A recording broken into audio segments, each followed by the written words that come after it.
आज हम लोग डिजिटल ज़माने में जी रहे हैं, जहां एक 15 साल का लड़का अपने पिता से 15,000 का फ़ोन मांगने के लिए घर सिर पर उठा लेता है और खाना छोड़ देता है। जहां एक बेटी अपनी माँ से छोटी सी बात पर मुंह फेर लेती है। आज की कहानी इस स्वार्थी ज़माने के मुंह पर एक तमाचा है, जिसे देखने के बाद आपके जीवन की हर मुश्किल आसान लगने लगेगी। ये कहानी आपको सिखाएगी कि असली सुकून और अमीर जिगर किसे कहते हैं। ये कहानी है महान लेखक मुंशी प्रेमचंद जी की, जिन्होंने हमें इस कहानी के जरिए एक बहुत ही प्यारी सीख दी है। आइए कहानी को शुरू करते हैं। पूरे 30 दिनों के लंबे रोजों के बाद आखिरकार आज ईद आई है। पूरे गांव में एक अजीब सी हलचल है, एक अलग ही उमंग है। गांव के हर घर में ईदगाह जाने की तैयारियां बहुत तेजी से चल रही हैं। किसी के कुर्ते का बटन टूट गया है तो वो सुई धागा ढूंढने के लिए पड़ोस के घर की तरफ दौड़ा जा रहा है। किसी के जूते धूल और सर्दी की वजह से इतने कड़क हो गए हैं कि पैर में चुभ रहे हैं, तो वो भागा भागा तेली के घर जा रहा है ताकि जूतों में थोड़ा तेल डलवाकर उन्हें नर्म कर सके। सबके सर पर सिर्फ एक ही धुन सवार है, किसी तरह जल्दी से घर के काम निपटाएं और अपने बैलों को सानी कर दें, क्योंकि सबको पता है कि ईदगाह कोई पास में नहीं है। 3 कोस का तो सिर्फ जाने का रास्ता है, जो कि लगभग 9 किलोमीटर बैठता है। फिर वहां जाकर सैकड़ों लोगों से मिलना, गले मिलना, दुआएं लेना, दोपहर से पहले वापस आना किसी भी हाल में मुमकिन नहीं है। दोपहर क्या, लौटते लौटते शाम भी हो सकती है। लेकिन इस पूरे गांव में अगर कोई सबसे ज्यादा खुश है तो वो है यहाँ के बच्चे।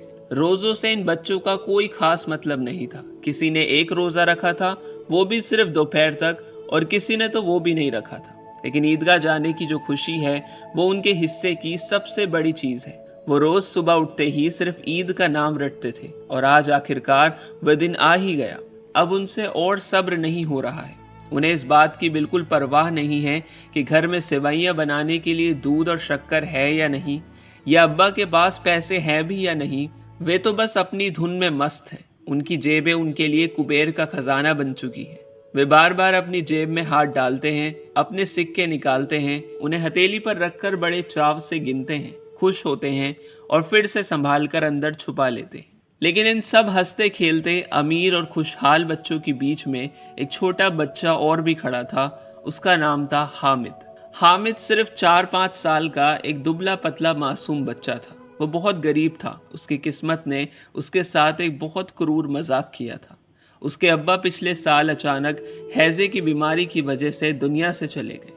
फिर कुछ ही दिनों बाद उनके जाने के गम में हामिद की अम्मी का शरीर भी धीरे धीरे पीला पड़ने लगा। वे बीमार रहने लगी और एक दिन वे भी चुपचाप इस दुनिया को छोड़कर चली गई। किसी को नहीं पता चला कि उन्हें क्या बीमारी थी, क्योंकि उस गरीब घर का हाल पूछने वाला कोई था ही नहीं। दवा दारू तो बहुत दूर की बात थी। अब इस पूरी दुनिया में हामिद का अगर कोई अपना था तो वो थी उसकी बूढ़ी लाचार दादी आमना। हामिद अब अपनी उसी बूढ़ी दादी की गोद में सोता है और उतना ही बेफिक्र और खुश रहता है जितना कोई बच्चा अपने माँ बाप के साथ रहता है। आमिना ने हामिद से कह रखा था कि उसके अब्बा जान मरे नहीं हैं, वो बहुत दूर शहर गए हैं बहुत सारा पैसा कमाने। जब वे लौटेंगे तो थैलियां भर भर कर रुपये और उसके लिए नई नई चीज़ें लाएंगे। और उसकी अम्मी जान, वो तो अल्लाह मियाँ के घर गई हैं। हामिद के लिए आसमान से बहुत प्यारे प्यारे खिलौने, मिठाइयाँ और ढेर सारी दुआएं लेने। बचपन की मासूमियत का यही तो सबसे बड़ा जादू होता है। हामिद को अपनी दादी की इस बात पर 100% भरोसा है। हामिद के पास न पहनने को अच्छे कपड़े हैं, न पैरों में चप्पल है, न जूते। उसके सिर पर एक पुरानी सी टोपी है जिसका किनारा भी अब घिसकर बिल्कुल काला पड़ चुका है। लेकिन हामिद की खुशी के आगे इन फटे कपड़ों की कोई कीमत नहीं है। वो दिल ही दिल में सोचता है कि जब उसके अब्बा और अम्मी बहुत सारे पैसे और खिलौने लेकर वापस आएंगे तो वो अपने इन सब दोस्तों को दिखाएगा कि असली अमीरी क्या होती है। तब वह इन सब से ज्यादा अमीर होगा। ये उम्मीद ही तो है हामिद को इस भयानक गरीबी में भी मुस्कुराना सिखाती है। लेकिन उधर दूसरी तरफ घर के एक कोने में बैठी बूढ़ी दादी आमिना आज अपनी फूटी किस्मत पर आंसू बहा रही है, और उसके घर में खाने का एक दाना नहीं है। चूल्हा बिल्कुल ठंडा पड़ा है। आज अगर उसका बेटा जिंदा होता तो क्या उसकी ईद इस तरह सूनी गुजरती? क्या उसका इकलौता पोता इस तरह नंगे पैर घूमता? वह इस अकेलेपन और दुख के गहरे समंदर में डूबती जा रही थी। उसे लग रहा था कि ये ईद उसके दुखों को और बढ़ाने आई है। तभी हामिद उस अंधेरे कमरे में अपनी दादी के पास आता है। उसके चेहरे पर वही पुरानी बेफिक्र और मासूम मुस्कान है।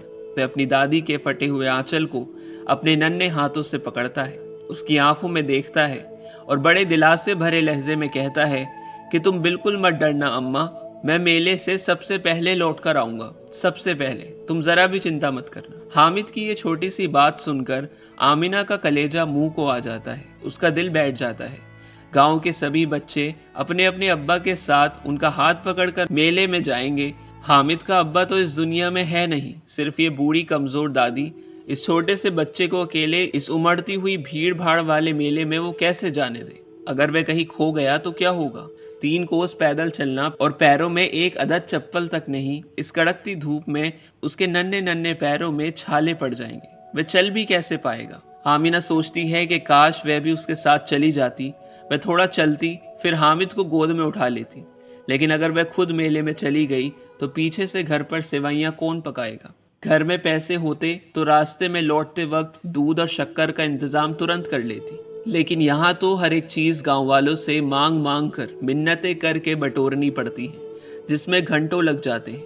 आमिना ने पिछले कई हफ्तों से अपना पेट काट काट कर दूसरों के कपड़े सी सी कर किसी तरह 3 पैसे बचाए थे। उसने वही 3 पैसे रोते हुए हामिद की नन्ही सी मुट्ठी में थमा दिए। यह उसकी पूरी जमा पूंजी थी, उसकी किस्मत का आखिरी सहारा था, जो उसने अपने बच्चे की एक पल की खुशी के लिए कुर्बान कर दिया था। आखिरकार गांव से एक हुजूम ईदगाह की तरफ चला। चारों तरफ लोगों के हंसने, बोलने और बतियाने की आवाजें आ रही थी और इन सब बड़ों के आगे आगे बच्चों की एक पूरी फौज दौड़ रही थी, जिसमें हमारा छोटा हामिद भी शामिल था।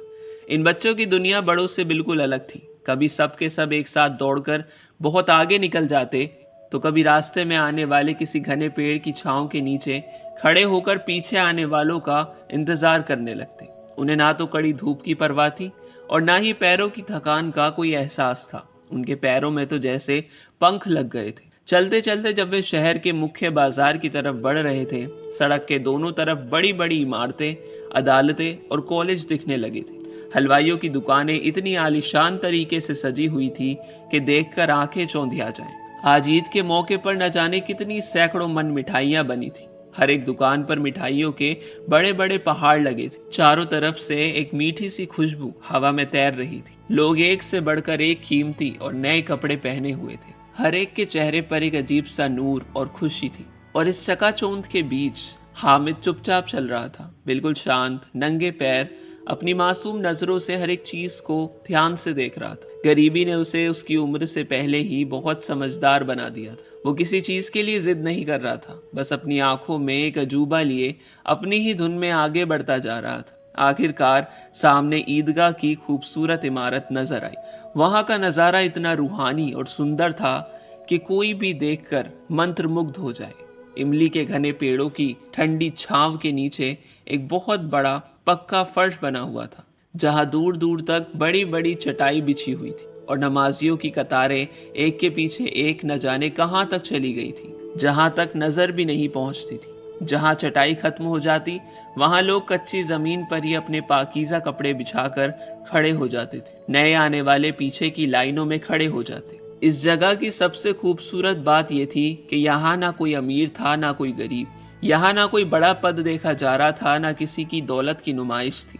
अल्लाह की नज़र में सब के सब बराबर थे। इस रूहानी भाईचारे ने हजारों दिलों को एक ही धागे में पिरो दिया था। हामिद और उसके दोस्तों ने भी वुजू किया और सबसे पीछे वाली कतार में जाकर खड़े हो गए। तभी नमाज शुरू होती है। लाखों सिर एक साथ सजदे में झुकते हैं, फिर एक साथ सब के सब खड़े हो जाते हैं। ऐसे लगता था मानो बिजली की लाखों बत्तियां एक साथ जलें और एक साथ बुझ जाएं। वहां एक अजीब सा सन्नाटा, डिसिप्लिन और एक गहरा सुकून था। नमाज खत्म हुई, लोग एक दूसरे से गले मिलने लगे, ईद मुबारक की सदाएं गूंजने लगी। पूरा माहौल खुशियों से सरोबार हो गया। बच्चे अब मेले की तरफ दौड़ने के लिए बिल्कुल बेकरार थे। नमाज के खत्म होते ही बच्चों का वो झुंड मेले की दुकानों पर किसी तूफान की तरह टूट पड़ता है।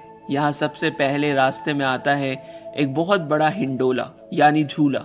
महमूद, मोहसिन, नूरा और समी सबके सब दौड़कर उस झूले पर बैठ जाते हैं।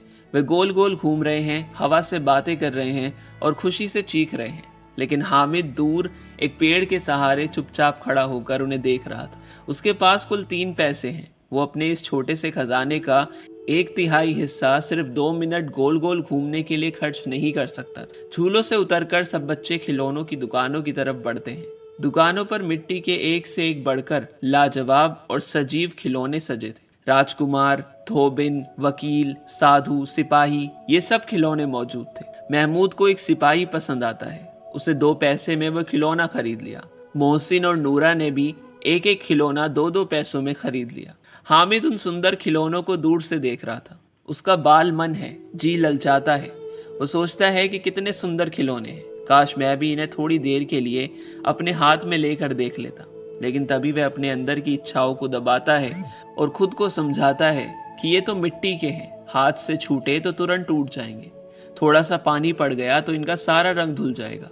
ऐसे खिलौने लेकर मैं क्या करूँगा, इनसे मेरा क्या फ़ायदा। लेकिन हम ज़रा गौर करें कि आज के इस दौर में हमें ज़िंदगी में थोड़ा सा दुख मिलता है, हमारी मनपसंद चीज़ें हमें नहीं मिलती, तो हम अपने माता पिता पर चिल्लाने लगते हैं। लेकिन ज़रा इस 4 साल के बच्चे के सेल्फ कंट्रोल को देखो। उसके ठीक सामने उसके सारे दोस्त चमकीले खिलौने खरीद रहे हैं, उससे चिढ़ा रहे हैं। उसका दिल भी बच्चा है, उसका मन भी मचल रहा है, लेकिन वो अपने दिल पर पत्थर रख लेता है, क्योंकि गरीबी ने उसे ये सिखा दिया था कि जो पैसे उसकी दादी ने दिए हैं वो बहुत मेहनत के हैं।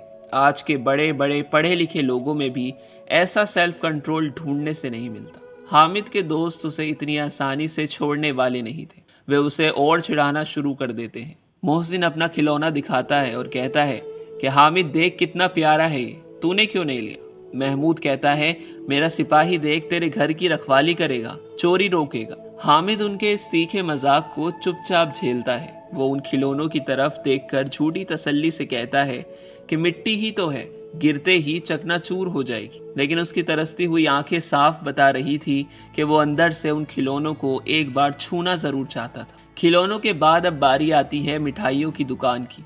किसी ने रेवड़ियां ली, किसी ने सोहन हलवा, तो किसी ने गुलाब जामुन। सब बच्चे बड़े मजे से चबा चबा कर खा रहे हैं। खुशबू चारों तरफ फैली है। तभी मोहसिन एक करारी रेवड़ी तोड़कर हामिद की तरफ बढ़ाता है और कहता है कि हामिद बड़े नवाब बनते हो, ले खा, देख कितनी अच्छी खुशबू है। हामिद भोला था, उसने सच मानकर जैसे ही अपना हाथ आगे बढ़ाया, मोहसिन ने तुरंत वो रेवड़ी हामिद के मुंह के पास से ले जाकर अपने मुंह में रख ली। महमूद, नूरा और समी ये देखकर जोर जोर से ताली बजा बजा कर हंसने लगे।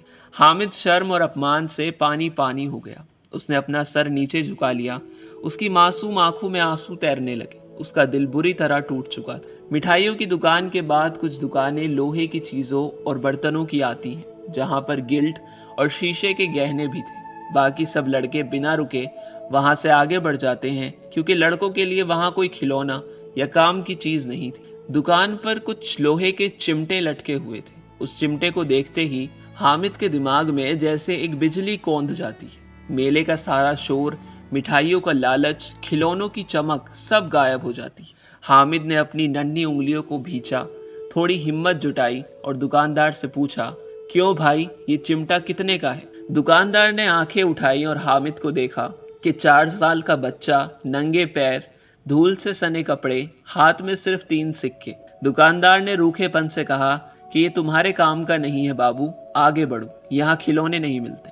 अपनी आवाज को थोड़ा मजबूत किया और कहा कि बिकाऊ है कि नहीं ये बताओ। दुकानदार ने बोला, बिकाऊ क्यों नहीं है, यहाँ क्या सिर्फ दिखाने के लिए लाए हैं, 6 पैसे लगेंगे। 6 पैसे सुनते ही हामिद का दिल जैसे बैठ गया। उसने दुकानदार की आंखों में आंखें डाली और अपनी आखिरी उम्मीद के साथ बोला कि ठीक ठीक लगाओ, 3 पैसे लोगे क्या। ये कहकर हामिद वहां रुका नहीं, वो तुरंत आगे बढ़ गया। उसे डर था कि कहीं दुकानदार उसे डांट कर भगा न दे, कहीं उसका मजाक न उड़ाए। लेकिन तभी पीछे से उसने कहा कि अरे ओ लड़के, सुनो, इधर आओ, ले जाओ इसे 3 पैसे में। दुकानदार ने वो चिमटा हामिद के हाथ में थमा दिया। उसने उस चिमटे को बड़े गर्व से अपने कंधे पर रखा, जैसे वो कोई बंदूक हो, और शान से अकड़ता हुआ अपने दोस्तों की तरफ बढ़ गया। हामिद जैसे ही अपने दोस्तों के झुंड के पास पहुंचा, सबने उसे घेर लिया। सबके हाथों में मिट्टी के सिपाही, वकील और धोबिन थे। मोहसिन ने चिमटे को देखा और हंसकर कहा, अरे हामिद, तू पागल तो नहीं हो गया, ये क्या उठा लाया, इस चिमटे का क्या करेगा रे। हामिद ने बिल्कुल एक राजा की तरह उस चिमटे को जमीन पर पटका। एक भारी सी आवाज हुई। हामिद बोला, जरा अपने इस मिट्टी के खिलौने को जमीन पर पटको, अभी इसकी सारी हड्डियां चूर चूर हो जाएंगी। मेरा चिमटा लोहे का है, इसका कोई बाल भी बांका नहीं कर सकता। ये तुम्हारे खिलौनों का बादशाह है। महमूद चिढ़कर बोला, तो क्या तेरा चिमटा कोई खिलौना है?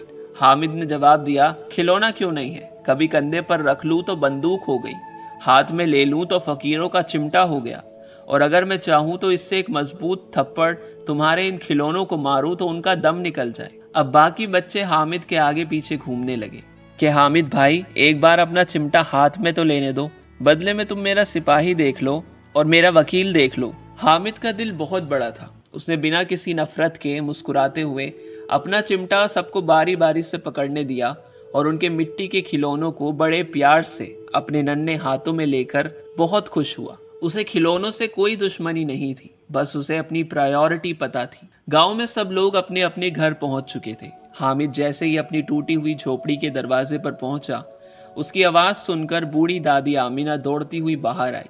आंखों में आंसू थे। उसने तड़पकर अपने बच्चे को गोद में उठा लिया, उसे छाती से भींच लिया और उसके गालों को चूमने लगी। लेकिन अचानक चूमते चूमते आमीना की नज़र हामिद के नन्हे से हाथ पर गई जिसमें लोहे का चिमटा था।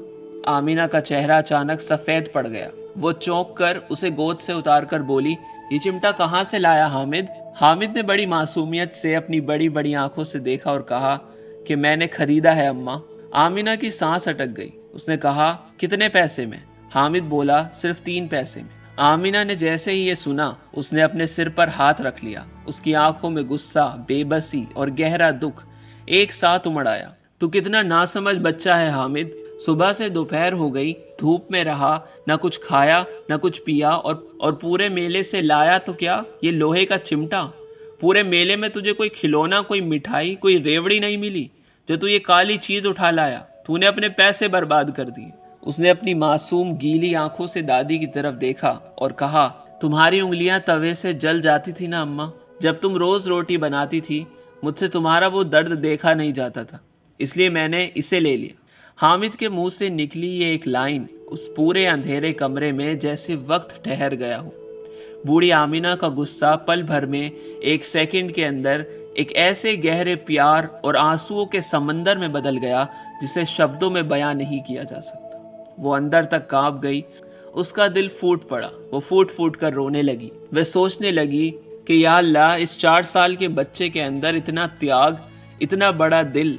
जब इसके सारे दोस्त मेले में झूल रहे होंगे, जब वो मिठाइयाँ चबा रहे होंगे, जब वो चमकीले खिलौने खरीद रहे होंगे, तब इस नन्हे से बच्चे को सिर्फ अपनी बूढ़ी दादी की तकलीफ याद थी।